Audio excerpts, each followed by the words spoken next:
Up next on Inside Vintage Racing, what am I racing today?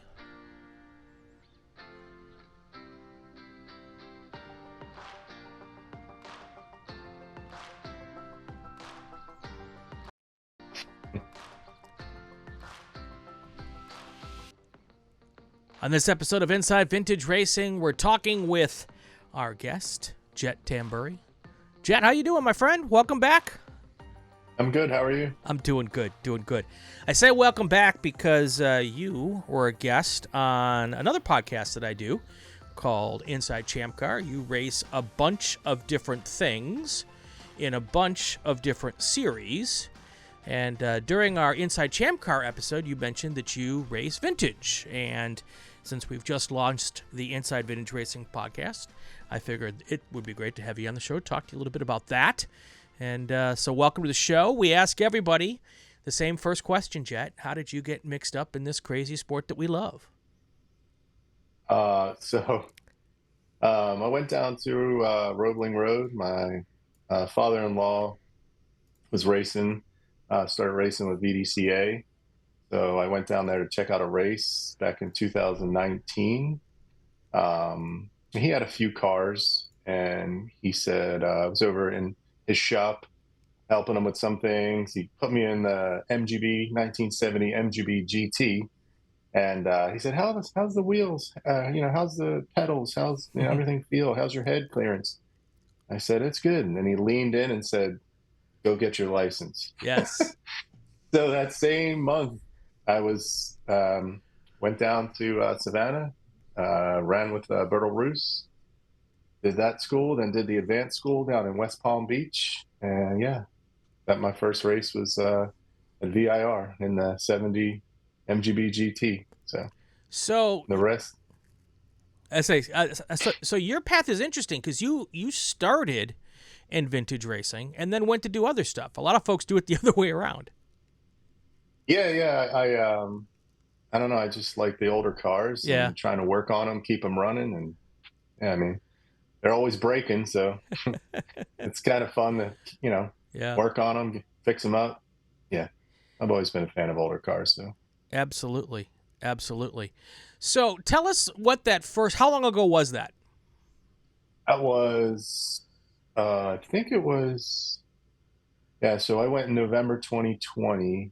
And then it was April of 2021. Okay. Yeah. It was VDCA Wild Hair event. We share VIR with VRG. So they came down, a bunch of us there together. So motorsports is got a lot of acronyms. So tell me what VDCA stands for. Vintage Drivers Club of America. Got it.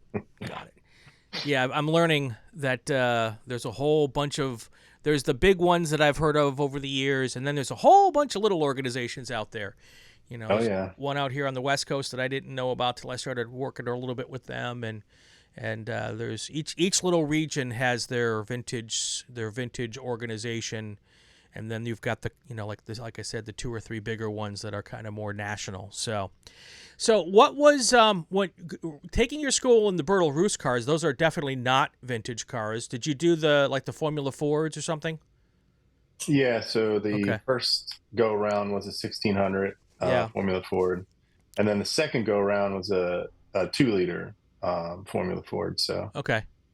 We actually, which was good because I actually got to go and race down at West Palm or Palm Beach International, which I don't think they're not open anymore. So no, sadly they closed down year and a half or so ago, maybe two.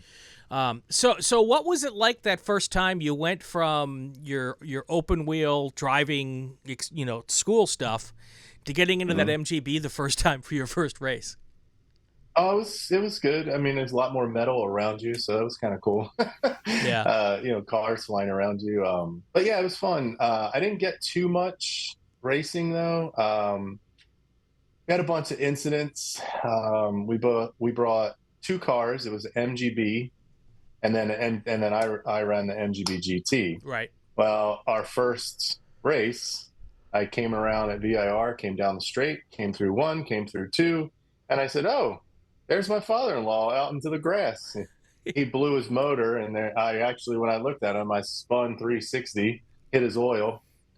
So that day was over. The next day, we said, "Oh, okay, we're going to share this car." Okay. So he went out in it in the morning, and I went up to Oak Tree to watch, and there goes the chase truck, and yeah, the flywheel let go off the motor. So I didn't really get too much, track time. So, Yeah. but yeah, it's what it is. It is. It is. Yeah, one of those a sympathy spin, I like to call them, when you're looking at the car going off that you have no reason to go off and you still go off with them. So, Yeah, exactly. Then um, my next race was Summit Point, and then that was back um, in a Formula Ford 79 Lola T540. So got it. yeah, Got it. yep. So you have a proclivity for racing a lot of different things. Oh So yeah. give us the rundown of the stuff you've got. So we have the Lola T540. We have an Eldon. We have an MGB GT. I have the 76 Camaro. And then I have an S2000, Royale S2000. And I also have a 86 Sports Renault. Nice. Nice. Yeah. Which do you have one that you prefer driving, or do you have equal love for all of them? I really do like the Formula Fords. Yeah. I like driving with um, everybody in the same car. Yeah. That's been fun. And I think that's what I'm going to concentrate on now is just driving the Formula Fords. I'll jump back into I love the V8 cars, so I'll probably jump back into 76 and race here and there. But for the most part, I think I'll kind of stick with the Formula Fords for a little bit. That's the plan, at least. Yeah. Yeah. So what's it like vintage racing a Formula Ford? Is there a lot of work that goes into that, or what does your typical weekend look like? I mean, actually those cars are well, the car that I have is pretty sound. I mean, I don't really have to do too much. Tire temps, get some new tires if you need them. I mean, it's pretty low maintenance, honestly. The car runs strong. I mean, it's yeah, just there's depends on how many. I know at Summit Point there was like 47 of us. That was a Wow. blast. Going into turn one, that was kind of interesting. They Yeah. actually had a timeout box if you were getting bad. They sent you over there in the pits, so everybody was getting in trouble. All But right. yeah, it's fun. Did you spend time in But, timeout? no, I didn't. I was There you go. actually just trying. It was. I was new, so I was just trying to stay on track. Yeah. That Yeah. was my second race. So Okay. Okay. yeah. Do you have a lot of are the car counts typically pretty good with the Formula Fords in out in the southeast and East Coast? Yeah, they have been. There's definitely a lot more people showing up to the races. Like I said, VRG does the Formula Ford Challenge Series, Right. so they have a ton of cars there.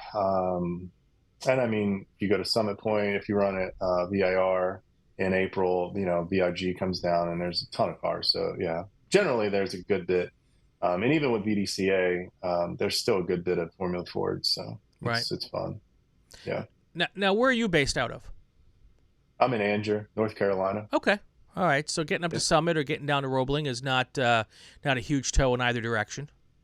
No, it's not too bad. I mean, Roebling, obviously, VIR is our home track. That's about just under 2 hours. Sure. Roebling's about 4.5.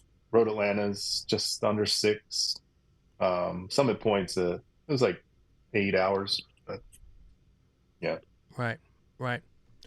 Um, how often do you get out there in the Camaro? I raced that for a good bit, actually. I was racing that for a little while, and I had a blast. I had a 350 in it when I first got it, and the air cleaner popped off the rod that threads down into the carburetor, snapped, Oops. took out, yeah, took out one of the cylinders, and that was the end of that weekend. So I pulled that out, and instead of fixing it, I put a 383 stroker in it, and that was a blast. I raced that at VIR for the first time with that, and coming down the front straight, and I have stock brakes on that car. I have drum in the rear and just disc up front. And the 350 wasn't that bad, but I was flying with that 383, and I didn't realize where my brake points were at that point, and I kind of drifted off turn one. Yeah. But yeah, no, it was a blast. Did really well in that car, actually. I surprised a lot of people. I raced with this mid 80s Porsche down at Road Atlanta, and almost took the checker. I spun out right underneath the bridge. So yeah. Oh well. Yeah. Happens. So you also do some other racing as well outside of vintage racing.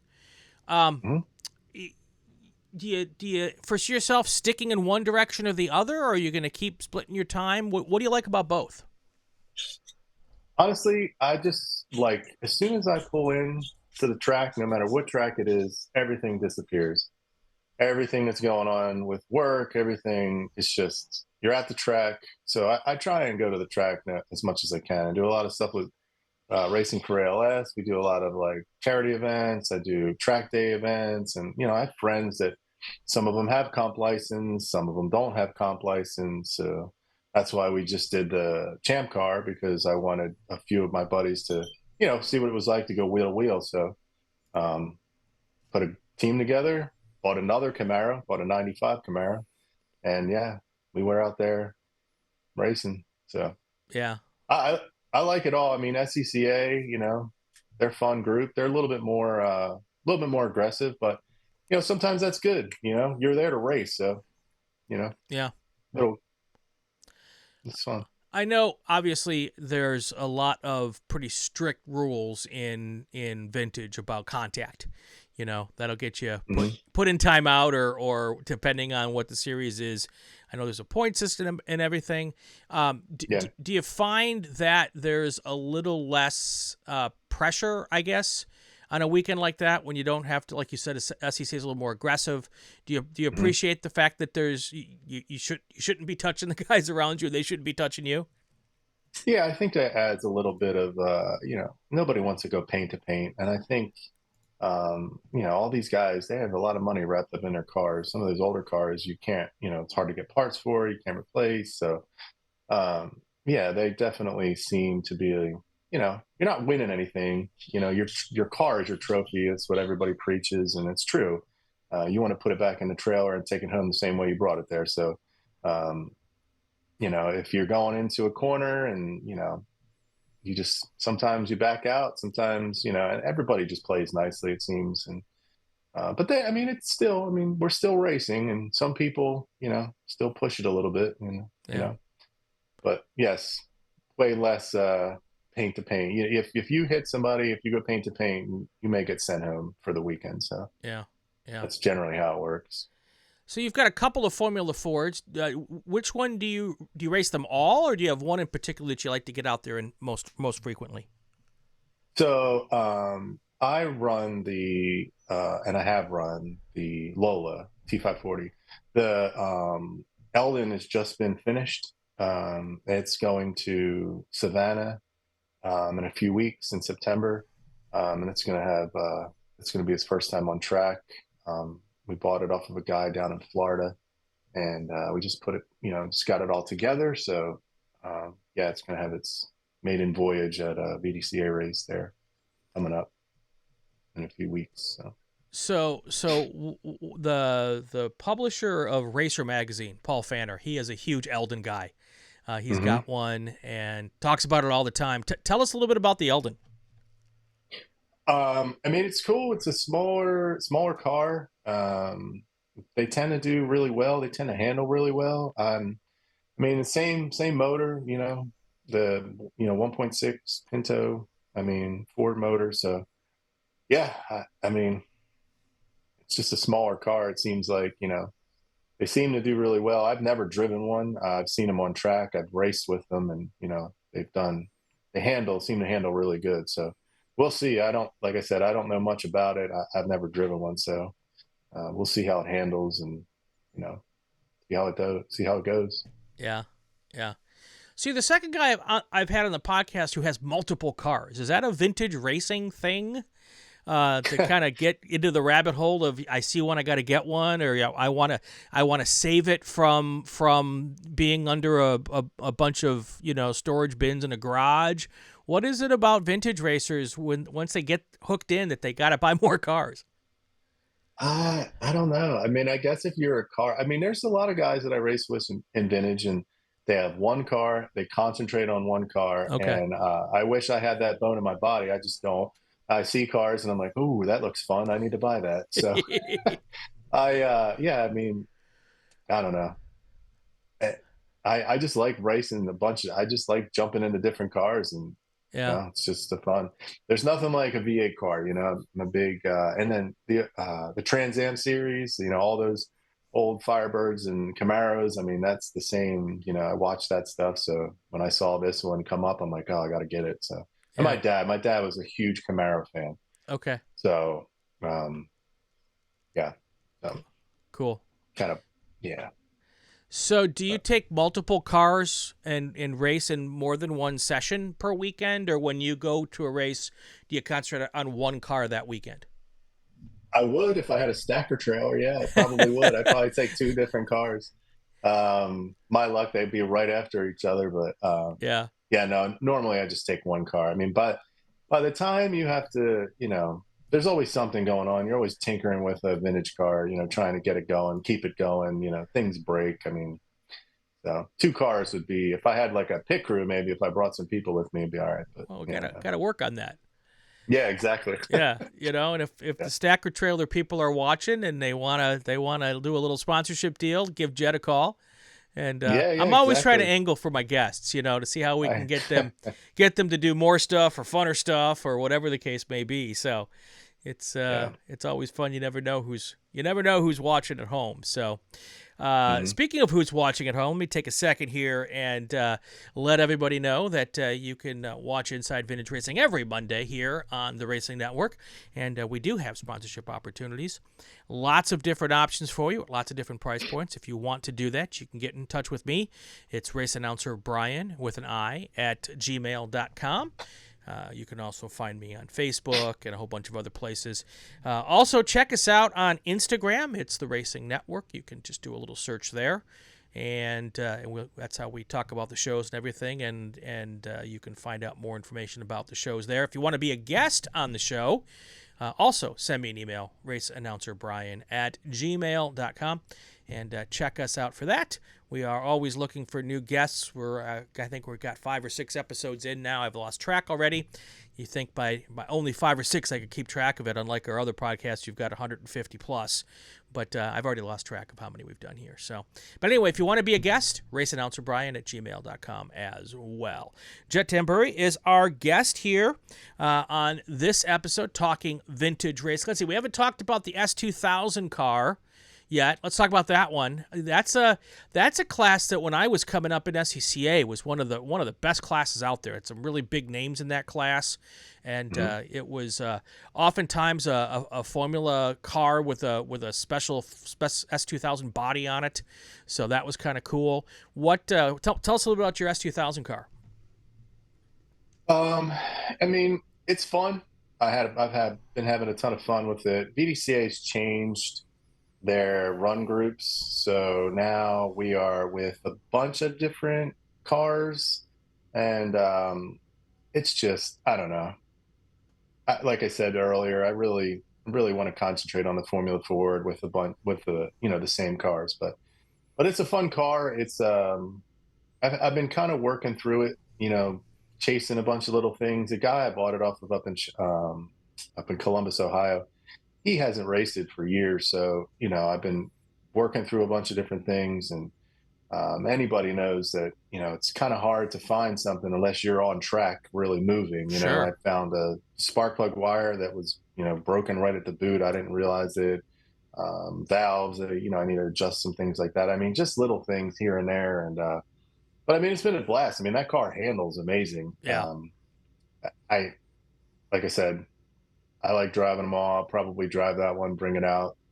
But I think, my father-in-law, with now that we got the Elvin, and we have the two Formula Fords, I think the plan is to bring both of the Formula Fords to the track, run those, have one trailer, a bunch of spares. Everybody, we have both the same spares, and just concentrate on that, and then Yeah. race against each other would be fun too. So, yeah.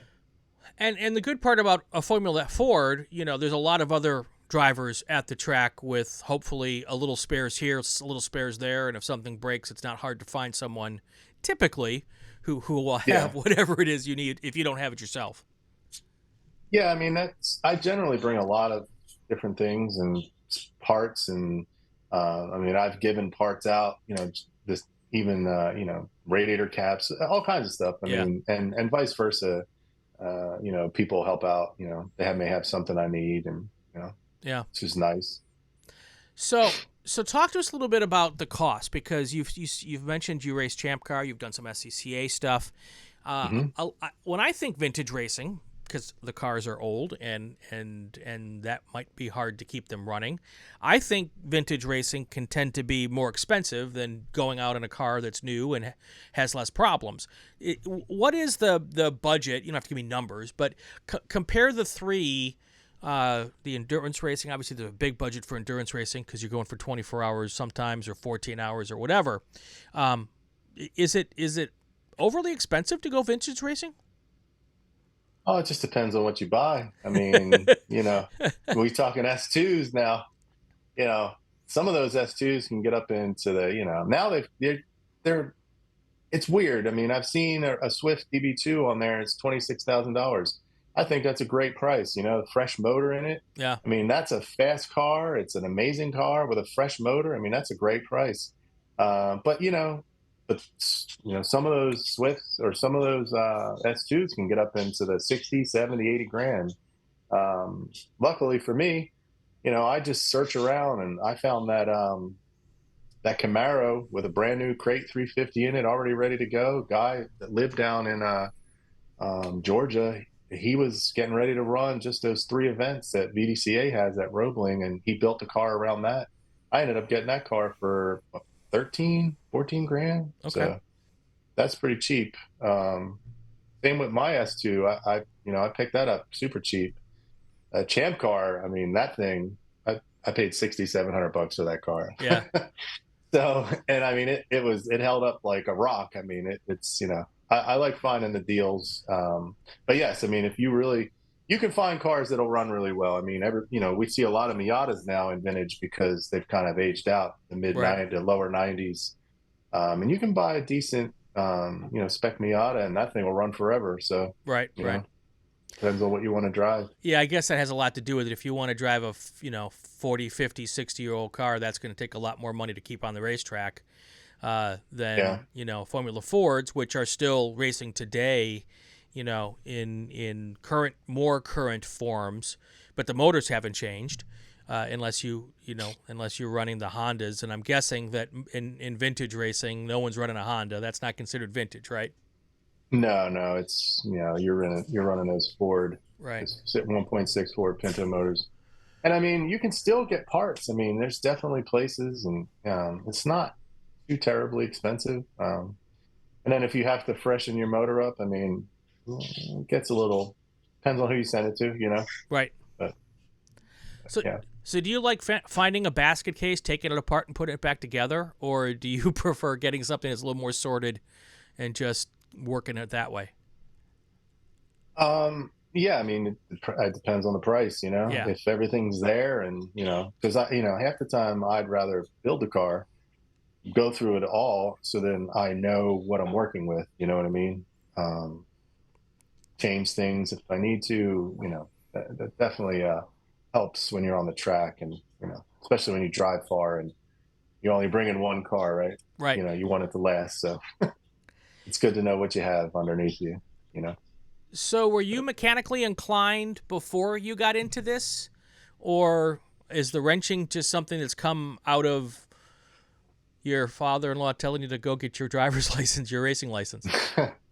No, I actually, I kind of dabbled a little bit when I was younger, but I actually went to motorcycle mechanic school. Okay. And that kind of, pistons are pistons, right. Cylinders, I mean, it just kind of went together. I mean, these are little smaller motors and stuff like that. So, I mean, it it definitely helped a lot. And I did a few years there with a BMW, Honda, and Harley. So, Yeah. um, and I was working on bikes and, doing a bunch of, just for myself, not in a shop or anything, just fixing all my buddies' bikes pretty much is what Right. I was doing. And Right. yes, so that's where it comes from, really. So is it your father-in-law with the MGs? Yeah. He has, he has a few cars himself. So, Yeah. yeah. So did he get you involved because he wanted you doing all the wrenching? No, he's really good at, Okay. he knows a lot more than I do. Okay. Yes. Okay. Yeah. I've actually learned a ton from him just That's awesome. working, in the garage. So, That's pretty cool. That's pretty yeah. cool. So what does a vintage season look like for you? Do you do, 5 events, 10 events? How often are you out there? Well, I'd like to be out there a ton, but family, kids. I've got some small kids, and weekends. Yeah. There's football and all kinds of stuff going on. So, but VDCA, they run Roebling Road 3 times a year. They run Road Atlanta, VIR. Then they go up and meet up with VRG at Summit Point, and then you can run with Summit Point. You can go up to Watkins Glen. You can do all the northern tracks too, which pit race, that's one I want to go to. So yeah, there's plenty up and down the East Coast to keep you busy. It's just time. That's what it comes down to. So I hear a pooch in the background. Oh yeah, they've got 3 dogs and Okay. yeah. In 300 episodes across all the shows, we've had lots of animals involved. So I was like, yeah, you know what? At first I was like, oh no, there's a dog. And I'm like, you know what? Let's just embrace it. So Yeah, I have them blocked off over there. So that's fine. That's fine. All good. All good. So what's next up for you on the on your schedule? Where are you going next? I'm not sure. Probably I'm gonna skip Roebling. Definitely Road Atlanta. It's one of my favorite tracks. So I'll be at Road Atlanta in November, and then Is that the MIDI? no, it's it's with VDCA. Oh, okay. Okay, cool. So vintage, yeah. Cool. So yeah, I might take now that vintage. The '95 Camaro is vintage, so I think I might take that down there and get a logbook for that. That'd be a blast at Road Atlanta. So Oh, yeah. I think that's what I'm gonna do. Yeah. Very cool. And then I have all my other buddies, screaming down my neck that I sunk the hook in at with Champ Car. So they're looking at, I don't know, another race, trying to figure out Nice. what we're gonna do. So Cool. I love it. Jet, thank you for spending some time with me and popping on here and doing a little bit here on all the different cool cars that you've got.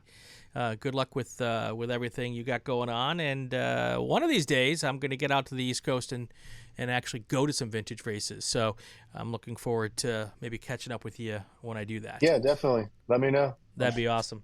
Awesome, man. All right, that's going to do it for another episode of Inside Vintage Racing. I almost said the name of the wrong podcast. If you like what you're hearing, subscribe to the RacingWire Podcast Network so you won't miss any episodes, or the Racing Network on YouTube. It'd also be great if you leave a comment,